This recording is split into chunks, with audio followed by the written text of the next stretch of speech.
Here is a walkthrough of the Found Journal Altered Book. This is the spine.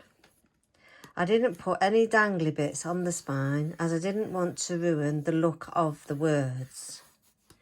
This is the front cover, all using found objects from my craft room and various charity shops. This is off my old bedside cabinet, this plate, and on the back I've used textured paste and stencils. So I've tried to keep the colours that match the original cover of the book. It's tied with just plain string. I'm trying to keep to the vintage look of the book. And inside the book there's 2 signatures. The unusual thing about this book is that the pages are quite large, so there's lots of room for journaling.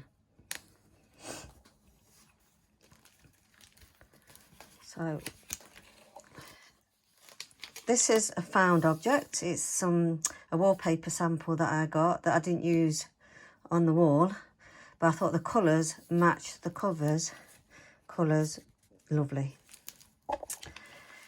This wording is from the original book. I've used probably about 8 pages from the original book in this book. And I've used that to hold 2 pockets together where you can put your found objects inside there. And this is Tim Holtz washi tape. This is an original picture from the book of an old worn chair. And here is a pocket with another little journaling book included, and some old poetry and a tag using Tim Holtz paper dolls. I used Tim Holtz papers throughout the book because it's got a vintage theme. There's a pocket, an old photograph, and most of the pages have been stitched by machine. This is some lovely paper, what was given to me. And I've made these little tuck spots using scraps of lace, tickets, and doing a bit of stitching. And they just make a lovely little tuck spot to put your things inside. This is a page from the book. Now, the book was quite large, the pages, so I had to halve them to fit them in the book. But I think it's worked quite well, and it shows you the found objects. As I say, a lot of the journaling pages are very large, and each of the white large pages have been edged by lace, and it's vintage lace. Here is a little spot for note keeping. Another pocket with a Tim Holtz, that's vellum. Tim Holtz tags. Another little tuck spot.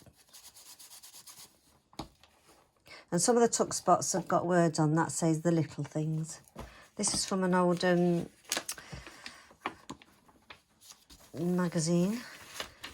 That's an original ledger. This is from the book. I stuck some lace on there. It's half of it, but I thought it worked quite well with that picture there. Music sheet, which has been stitched. And this piece here is from the original book, and I made an envelope out of it. And inside you can put your own found objects. I've just put a few things in. I put a skeleton leaf, an old picture of a vase, Colosseum, some book pages, Pitman shorthand paper.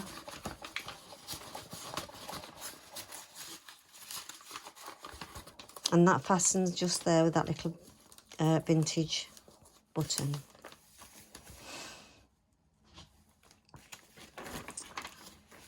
Some old book papers, another ledger paper, large area for writing on, another part of the book showing how to use breakfast tea Twinings tins.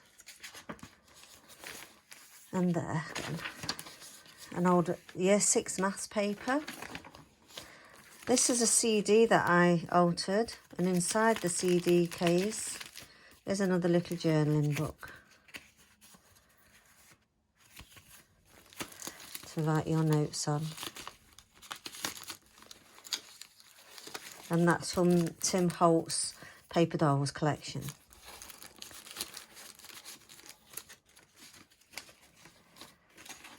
The most journals are this size, like I say, but this one I had to do larger paper, so it's a nice mix. And this is an old paper bag, and inside the paper bags are various things where you can put your own things in. Whoever buys this journal will put their own things in, and it's a 5-hole pamphlet stitch, you can see. And it's a hollow bound journal, so that this stitching goes in to there, so it doesn't go through the spine, because I didn't want to, like I said, I didn't want to spoil the look of the spine. Because normally in a journal you would put it through the spine, but I did it the opposite way around. And then I've done these little vellum sheets where you can put a hidden message in. Some lovely vintage lace. The other side of the maths paper. Some more ideas on how to use jugs and things, and cans and tins. Another bit of ledger paper. The other side of the, I think it's National Geographical Society paper. Lots of large papers, and this is the other side of the music sheet. This is from the original book. And another little pocket there. And another little tuck spot there. Done some stenciling on the sheets. Another little one of my little, what they call clusters. It's using bits of lace, some words, a button, vintage button. And the pocket. Another Tim Holtz Paper Dolls tag. And this is the end of that signature with the pocket there. So that's the first signature, and this is the next signature, and it runs similar to the other one. It's got the similar sort of feel to it with the papers. This, I'd put these in. This is from Tim Holtz. And it says, because it says magazine clippings, postcards and photos of friends and thoughts. So I'll put that in because it's like one of those old photo booth type things. This is from a church from 1978. I like this picture, so I've aged it and just stuck it on. It's not a pocket, just for interest. Some more out the book. Another one of my clusters. It says, a fortunate find. So it's all on the theme of finding things. This is from National Geographic. I think it could be sort of, it is got a sort of masculine theme to it, but it can be for anyone. It's got a plain thing in, so it could appeal to a man, if a man likes to keep a journal. But it's a very large journal. It's not one of those that you can put in your bags or your pockets. This is another one of those little notepad things. Another hidden message. A stenciling, and the middle of the signature is an old vintage bag again, with lots of various vintage things in that you can make your own. This is from a book about how monks used to communicate when they couldn't speak. I thought this one's quite an amusing picture. And this is, you know, like an invention type card.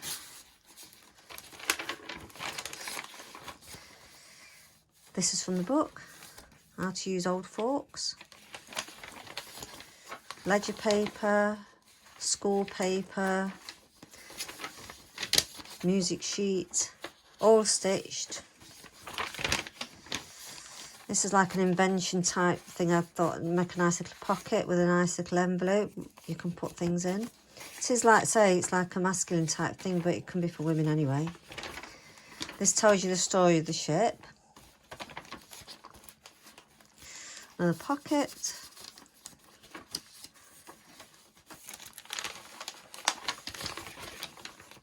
Another little cluster tuck spot. The other side of the book about from the church. This is showing you in the book how they used certain things to display in the house. Give you some inspiration. And then we've come to the end of the signature again. And then this is from the original book, showing you how you can use cream cracker tins as ornaments or storage. And then we've got the pockets again on the back. The Art of Discovery is from the original book, and then ending with the other side of the William Morris Strawberry Thief wallpaper sample, which I think matches, the colours match the back of the book. And then it all ties using these metal things on the hooks. You just tie it with the string to keep everything safe. And there you go, the altered book.